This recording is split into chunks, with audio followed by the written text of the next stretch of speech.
يا سعادة البيه، حتى لو رحت عملت فيه محضر الحكومة هتيجي تاخده وهتحبسه، وبعد ما يطلع هيرازين. لهيب النار اللي جواها يما تحرق بلاد، فما بالك مني انا لوحدي.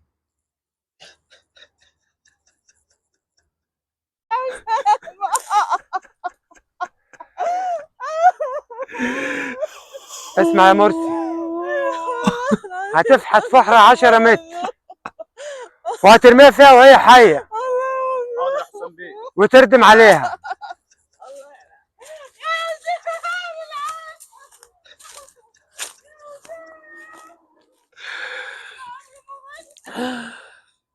يا حسام بيه، انت حالتك كل يوم بتتدهور عن اليوم اللي قبله، واحنا ملناش غيرك. راعي نفسك حتى عشان خاطرنا.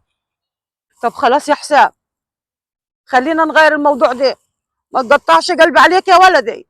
عبد التواب صاحبك بتاع الدلتا نجح في الانتخابات وبقى عضو مجلس الشعب، وما ينفعش ما تروحش تبارك له.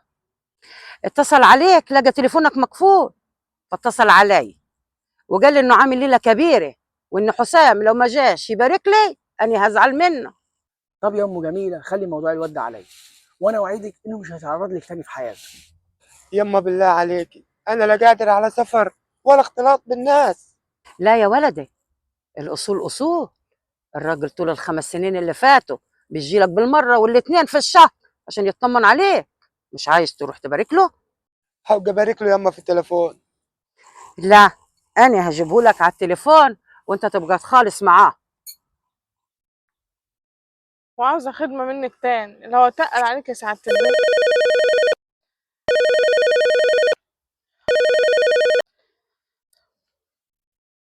الف مبروك يا عبد التواب، معلش انا مقصر معاك والله.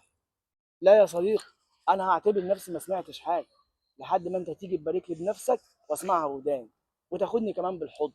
يا جدع صاحبك بقى نائب في المجلس عشان اخدم الناس الغلابه اللي انت موصيني عليهم، مستخسر فيها تيجي تقول لي مبروك؟ خلاص يا عبد التواب هجيلك. وبكره ومن النهارده انا مستنيك. يا عبد التواب. يلا سلام، ودورها في دماغك كده وشوف هتختار ايه، زعلي ولا مجيتك ليه. ايوه يا ام جميله، انت عايزه ايه؟ بنتي يا سعادة البيه كنت عايزة أقدم لها في المدرسة. يا ام جميل، انا عضو في مجلس الشعب مش ساحر. بنتك استحاله تخش المدرسه وهي ملهاش شهاده ميلاد. ايوه يا ولد كده، سافر وغير جو واخرج من الوضع اللي انت حاطط نفسك فيه. يعني إيه؟ بنتي هتقعد من غير علام؟ اسمعي يا ام جميل، انت غريبه ومحدش في البلد كلها هيعرف حكايتك، وانا ساعدتك كتير، ولما قلت لك ايه حكايتي ما رضيتيش تتكلمي. وطالما مش هتتكلمي انا هقول لك على الخلاصه من غير زعل. بنتك لو انت جايباها من الحرام يبقى توديها ملجأ، هم هناك هم اللي هيتصرفوا ويعلموها. لا، أنا بنتي مش بنت حرام. والله العظيم بنتي ما بنت حرام.